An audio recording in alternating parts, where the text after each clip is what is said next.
what's your one piece of advice for students or graduates or anyone looking at entering the industry? What's your one piece of advice for them? I just would say give it a go. Yeah, and definitely if you've got the opportunity to go and see a food manufacturing facility as part of your school curriculum, absolutely do it. Give it a go. What about yourself? Yeah, just if you're passionate about food and you love science, it's a really exciting career. And one thing I would say is it's also a really good career to travel with. It's a skill that is valuable anywhere in the world.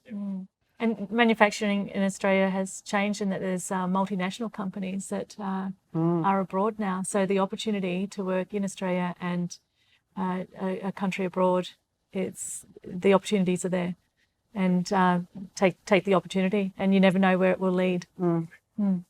If you want to work in a job where you'll be bouncing out of bed in the morning, this is the industry to be in.